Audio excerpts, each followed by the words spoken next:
Welcome to the Hope Podcast, 10 minutes of weekly encouragement for parents of kids who learn differently. My name is Jimelle Carlson, and I'm so glad you're here. I hope you enjoy this week's episode. Hey friends, welcome back. Today, I am excited to share with you an interview that I got to do with an amazing woman. Her name is Dr. Shinn. She has extensive expertise and experience working with children who have a variety of different learning challenges, supporting parents as they are going through this journey of trying to support their child. Dr. Shinn is a clinical child psychologist. She's an expert in the field of educational psychology. And on top of all that, she's a researcher and a speaker. She has spoken at major universities. She trains other psychologists who work with kids in this field. And so she just has so much knowledge. And I'm really honored that she decided to sit down and chat with me so that we could help share and encourage you parents as you are exploring different possibilities and options for your children. And the main thing that we talked about in this interview was kind of the beginning stages when you are suspicious that your child might be struggling in different areas. Maybe you're worried that there's an issue with their attention or their anxiety level, or whether they're a young child, maybe they're not hitting certain milestones that seem off to you, or if it's an older child and they just seem to be really struggling in school. What do you do? What are the steps that you take? And Dr. Shinn shared her thoughts about that. I just really found what she had to say really, really interesting and really great information. So I hope you enjoy this interview. Here it is. Well, hello, Dr. Shinn. Thank you so much for joining me today. I appreciate you being here. Thank you for having me. I'm excited to be here. Yeah, and I was sharing with our listeners about, briefly about your amazing experience and all that you're doing to help parents of kids with learning challenges and work with children and that type of thing. But I would love it if you would actually share about all your extensive experience and how you're helping children and parents out there. Well, thank you. To start off, I'm Dr. Shinn, and I'm a child psychologist. And what that means related to my experience is that as a child psychologist, I'm trained as a clinical child psychologist as well as an educational psychologist. My experience spans both clinical settings and outpatient clinics working with young children all the way through young adults, as well as working for school systems from the East Coast to the West Coast. So I have broad experience as well in working in schools. Currently, I have a private practice. That's a group practice that specializes in developmental diagnostics. And we do diagnostics for families in private schools like Foundations Cognitive, as well as provide second opinion independent evaluations for public schools or students attending public schools who need a private sector evaluation. So we conduct those evaluations for both medical diagnostics so that students can get services wherever they need once they receive a diagnosis from us, or they can get medication if they need a diagnosis before medication, or if they need to access services within their private school or public school. And so that's our specialty. And I come with vast background of having worked with a lot of systems, both in the public sector and in the private sector. So I'm excited for the conversation with you. Well, thank you for sharing that. And I am just so impressed. And, you came and toured our school here and we were chatting a little bit. And I was really moved by how much time and effort and energy you've put into advocating for kids who struggle and trying to make sure that they're getting the resources that they need and the support that they need and supporting those families. So I'm thankful that there are people like you out there and excited to have you on the show and talking to our parents because, we started this school with the goal to help as many students as possible. But over the years, what I've realized is that the parents need as much support as the kids. Like they are feeling lost. They love their kids so much and they don't know what to do and they don't know where to go. And so having resources like you is really important for these parents. And I feel like there's so many things we could talk about. You know, you're dealing with kids that have a whole range of things going on. So there's just so many topics we could hit on. But I feel like for this interview, I would love to just kind of start at the basics where we talk about helping parents who are kind of in the beginning phases of trying to figure out, is something going wrong with my child's learning? Is something different? I'm not sure. They're kind of scared. And I feel like there's kind of two different groups of parents that I'll interact with. One is maybe it's a younger child, they're still preschool, kindergarten age, and they're just suspicious that something is not going right at school. And then there's older kids where they're already in school. So why don't we just start with, let's say it's a parent with a younger child and they're concerned that their child is maybe not hitting the right milestones when it comes to executive function, or there's seems to be maybe some sensory issues going on or behavior issues at preschool. When would you say a parent should start to be concerned? And if they are, what would you recommend as the first steps for them as far as evaluations and that type of thing? Yeah, that's a great question. And I like the comment that you made earlier about even though we're focused on supporting the students, school age children, whether they're preschoolers in K through 12 grades or young adults still developing, the parent, particularly when you have minors, the parents is really critical because unlike adult psychology, where you have an adult that's consenting and they make all their own decisions, when you're doing child and educational psychology, like what we do, the parent is really your key partner who is the spokesperson for their child, the advocate for their child. So services that are really centered on supporting the parent are really critical. And it's one of the things that differentiates child and adolescent psychology from adult psychology is that our key partner is that parent. And information that supports the parent's ability to navigate systems to get services and supports for their child is really important.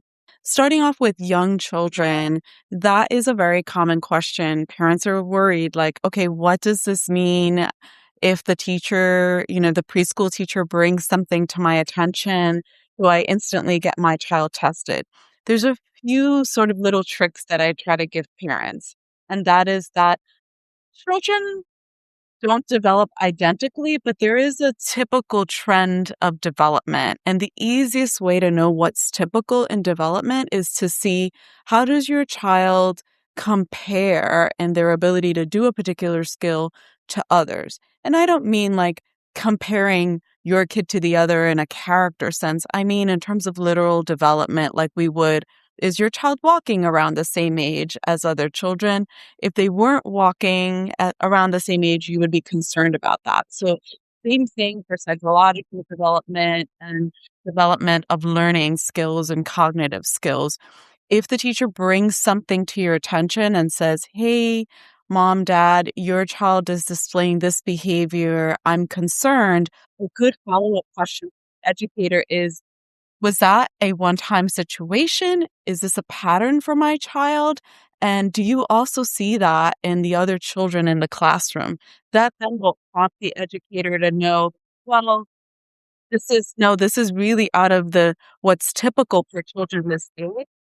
Teachers are really, really good at giving context about what is typical for their classroom versus what's slightly different, maybe more severe or significant behavior. That I think that would be a good general tip in terms of what to ask an educator. The other thing is that start with the basics. If you're worried about your child's development, like sensory processing, behavior, or learning, very basic things to be mindful of. Your physical checkups, like your annual health checkup, making sure that your child's vision is because you would be surprised how many times parents will be like, hey, my child is not recognizing letters. And I'm like, have you had a basic eye exam? And they're like, huh, I should do that. And when they do that, They might find out their child needs glasses. I can't tell you the number of preschoolers who need glasses. I had a case not that long ago where a child hearing and had no hearing deficits. Father kept saying, I don't know, Dr. Shinn, but I feel like my child is just not listening to me. They're having trouble with reading, but the main thing I'm frustrated is they're not listening. And I said to him, I said, well, why don't you get the hearing checked again before we go further? When I tell you that this father messaged me right away and was like, I am here at the audiologist. Like my child failed the hearing test in one ear, and it literally was like the hearing turned off in one ear, and she's now wearing a hearing aid, and it resolved things. So sometimes it's as easy as something basic as vision and hearing, and making sure that you do those basic things, because as parents, I'm a parent too, we can catastrophize. Something's wrong. We're like, oh my God, this is horrible. And it might be something really basic. But once you've sort of spoken to the teacher, make sure that you've addressed those basic physiological things of checking for vision and hearing and basic physical development, then you can press into other types of questions that you want to know, like, is this environmental? And by environmental, I mean, is there something happening in the classroom? Is this instructional? Is it the format? So you can ask those types of questions as well to give you a sense, like, you want to see, are there things that can be modified in the environment and the instruction before we start saying there's something wrong with this child? If you've done that, then I think I wouldn't wait and see, because that's also not a good strategy to just wait and see. I would quickly check through those basics, do your basic checklist. And then once you cover that, then I would say that would be a good point. If the teacher's saying, no, this wasn't a one-off, this is pretty atypical, this is not comparable to the other students, and you have vision and hearing checked, you've also checked about environmental things. It's not that it's a classroom with 40 kids that is really overwhelming and all those things. If you've done all that, then I would say, don't wait and see, get your child evaluated. At minimum, get them screened. And a good doctor evaluator is going to tell you, yes, this is something you should look further into. Yeah, I love that. Thank you. That's really good feedback. And I love what you're saying about the fact that, one, I think, like you said, where we get so afraid as parents and we think worst case scenario, heck, we do it with ourselves. You know, how many of us are feeling some kind of something's off, and next thing you know, you're on your phone and you're sure you have cancer or something. You know, it's like we're self-diagnosing and you're so worried. So I like that advice, that it's important to don't go too far down the road with what your fears are. And also, I agree, very important to make sure that there aren't other medical concerns going on. You told that story about the child with the hearing. I actually had a student where the parents, this boy was in high school and they had no idea, because the boy didn't know to say that something was wrong. He had lived with his vision. Something was off with his vision, but he had lived with it his whole life. So he didn't know something was wrong. And they ended up getting a vision test as a high schooler, and he was nearly blind in one eye. Like, it was crazy how bad his vision was in that eye. And so it can be something simple as that, and something that could be resolved. So I love the idea of making sure to check out those things first. And then let's say that they have gone through all those steps and they still are concerned that something does seem wrong. What would you recommend as far as like first steps for an evaluation? Would you say through the school district first? Do you think a private evaluation? Like, what's your thoughts on going those two different directions? Yes, it depends on the age of the child. And I'll answer that piece. I do want to say this, because you asked me about sensory. I want to really highlight that this is more than just about make sure you check out all the medical things first or physiological things first before you jump to learning. It's about parents really understanding that the way we learn as humans is through our five senses. So if there's any breakdown in any of those five senses, our brain is a computer. It cannot receive those inputs in order to learn. So we must first check, are all the systems working? Kind of like, we devices right now where we're on virtual meetings and is our camera working? No, you're muted. So you're not going to have a productive meeting if you're muted or your camera is not working or some feature of the device is not working. So in the same way, we cannot jump to the point of saying this is a learning concern if our receiving sensory input, those channels are impacted in some way, whether it's hearing or vision or other aspects of sensory processing related to taste and smell and tactile sensations, because all of these are critical components for learning. It's what you need to do to make sense of what the teacher is instructing. So I just want to really emphasize that sensory input is really critical. And that's also what's going to guide where you start in terms of which evaluators. But to your question about, hey, do I contact the regional center for a very young child? Do I contact the public school? Do I do it privately? There's multiple answers for that. So let's do it a little bit in order. If you have a very young child under 3, you should contact the regional center. You work with your pediatrician, you contact a regional center, they're going to assess you. The regional center is the public arm of how young children are evaluated. So that is an entitlement that we as Americans, that our taxpayers have to access public services to get children evaluated, because those children are entitled to receive timely evaluations. When they're young, that is the regional center. That does not preclude the parent from getting a private evaluation, but I always want to make parents aware you have the right to just get this done at no cost to you. For young children, that's the regional center. Once they are a little bit older, turning 3, going into 4, then it becomes the responsibility of the district. That becomes the public entity that is responsible for evaluating children for the need for identifying disabilities and services that they need. That will be the case. That is the public sector avenue. Now, if a parent's like, there's a wait, I don't want to get pushback, I plan to send my child to a private school like Foundations Cognitive, I don't really want to deal with that. You have the right, of course, to skip what's publicly available and go right to the private sector and select an office like Variation Psychology to evaluate your young child for any early onset type of diagnosis in the early developmental period of birth to 5, or later on 5 years and on, we can do those evaluations or reevaluations. So you're always allowed to do it in the private sector, but ethically, we have to disclose to families, and it's the right thing to do. Like, hey, parents want to use their insurance if they can, right? Parents want to take advantage of services that they're already entitled to. So I always give parents that option, but know that, yes, there are some benefits to getting your child evaluated in the private sector. One of the biggest ones is privacy. If a public entity evaluates your child, it becomes a public record. And that's not a concern necessarily. They have rules that they have to abide by in terms of privacy.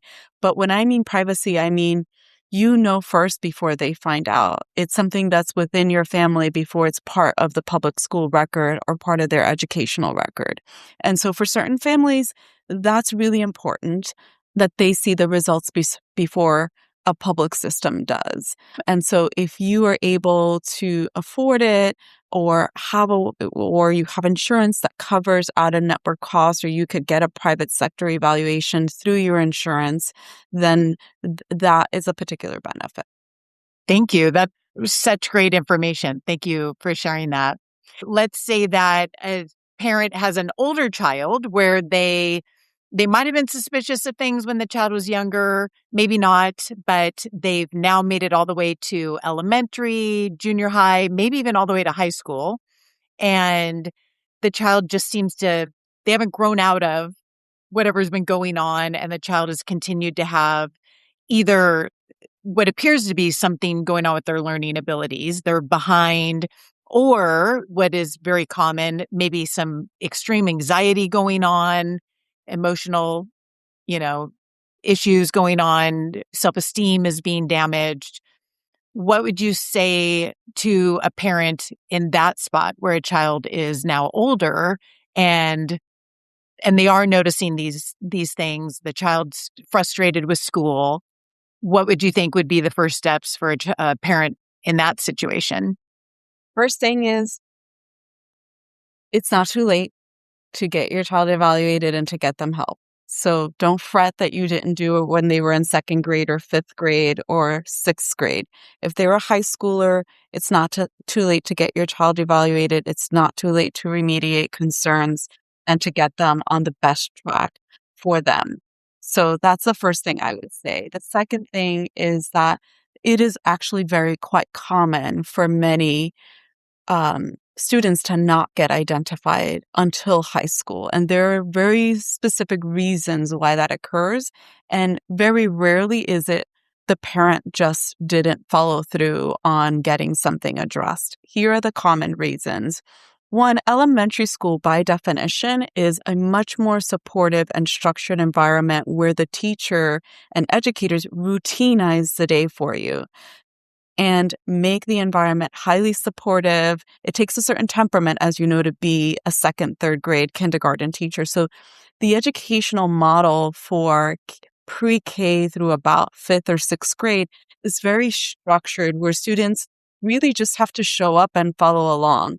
They don't have to do a lot of independently directed learning.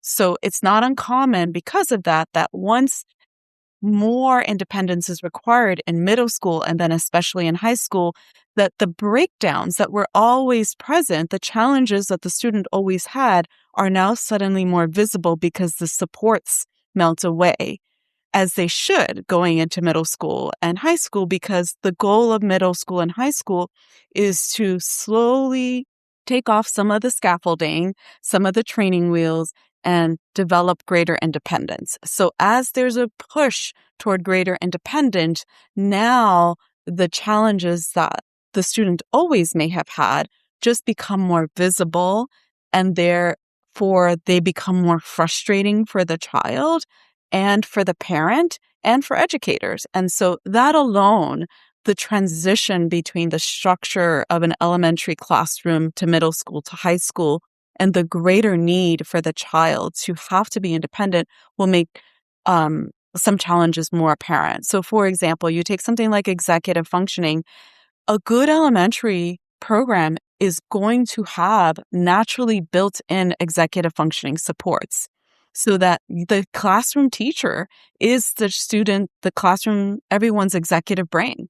A good elementary teacher they've got with itness. They know what every one of their kids is doing, and if they breathe too deeply, right? They know, and they're anticipating things. That is not what's happening in a middle school. You go from one home teacher with maybe one extra teacher for music or art or technology to now you have a different teacher for each subject with a different style. So executive functioning challenges become more apparent. You got to manage your own schedule, walk yourself across campus.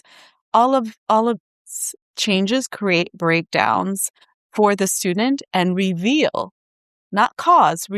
sometimes for the first time that this child has an attention deficit, because now your elementary teacher is not serving as their executive brain. And so the I weaknesses love that. Yeah. the brain are revealed. So that would be an example related to executive functioning, but that can happen in other areas of development and learning. For example, same thing happens with social skills. There's more social support that's guided by the teacher in the elementary grades. That breakdown becomes more apparent in the upper grades. As it pertains to learning, learning is much more structured. So for reading and math and writing, the teacher is providing a lot more guidance in those earlier grades, and therefore deficits may not be readily apparent, but they get revealed once that greater independence with reading and reading comprehension and math calculation and math reasoning become much more dependent on the student's ability to be self-directed in their learning.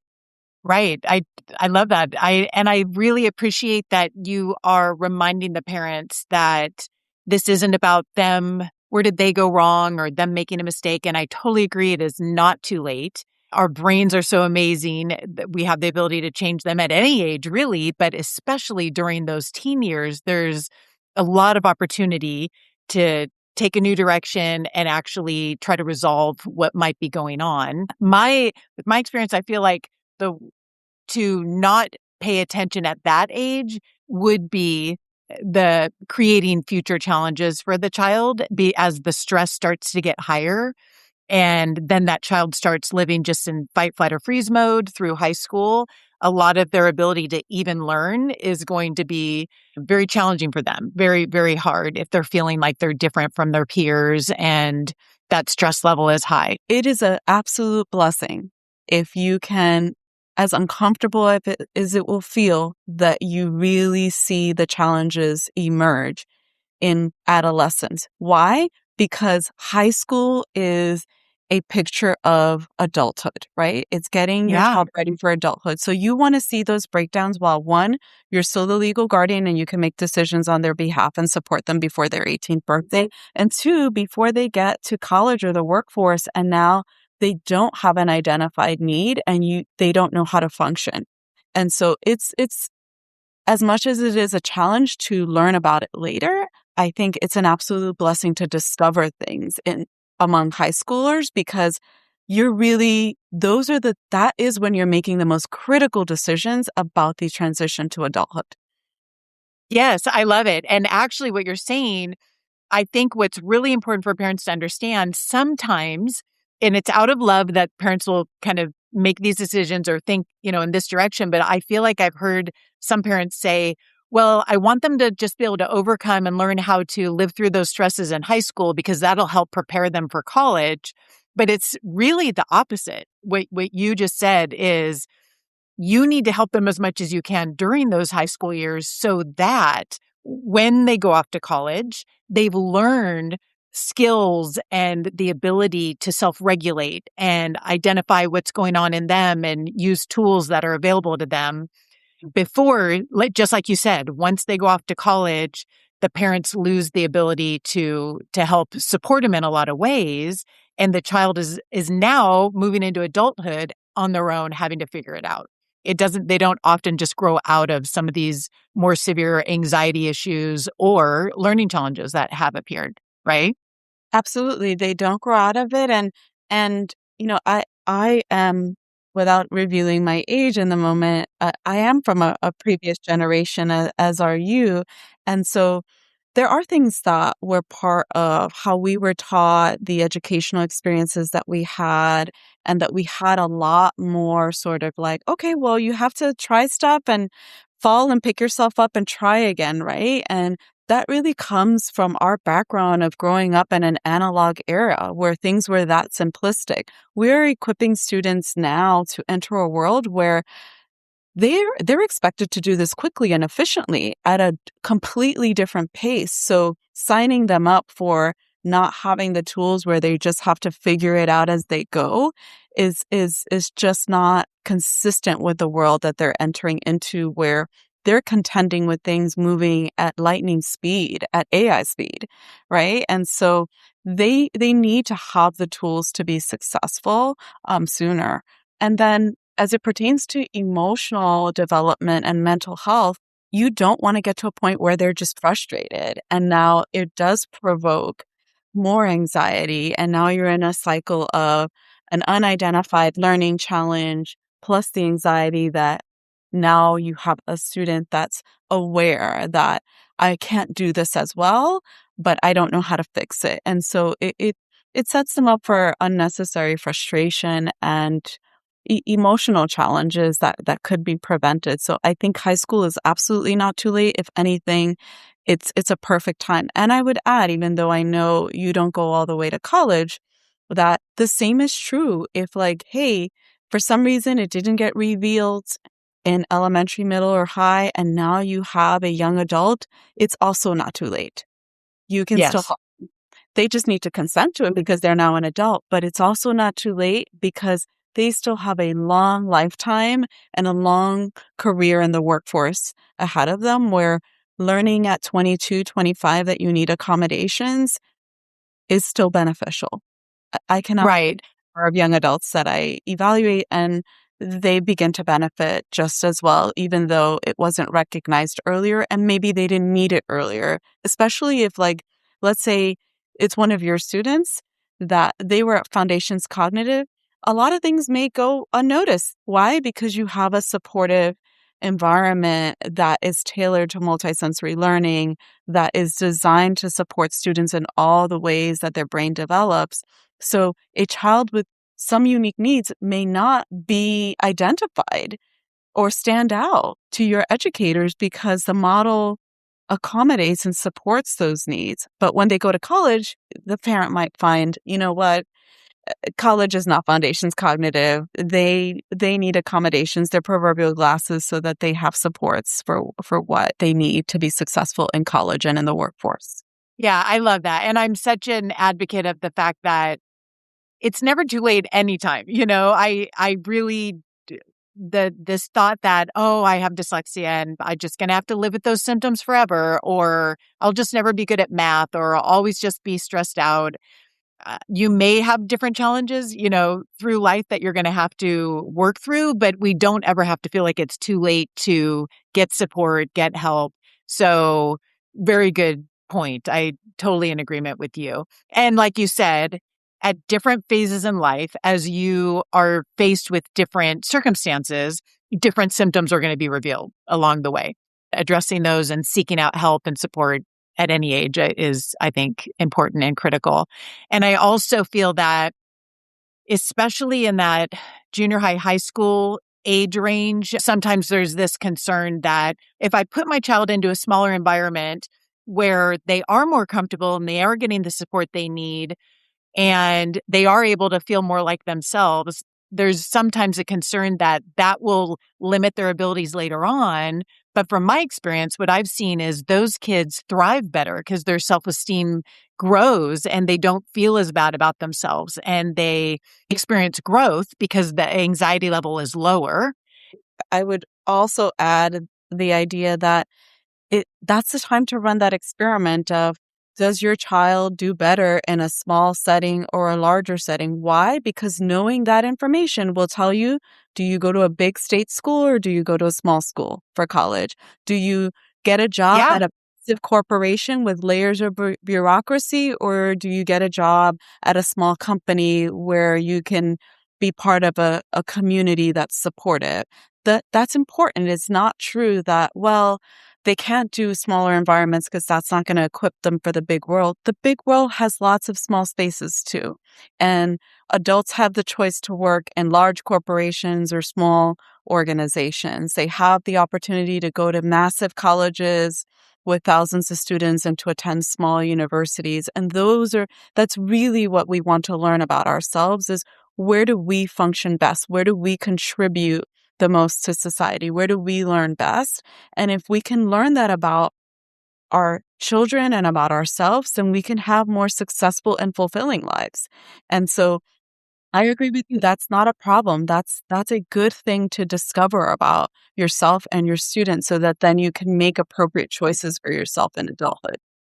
Yes, I totally agree. And while I also agree with you about like exploring the avenues of what are tax dollars, the free evaluations we can get and that type of thing, go ahead and explore those.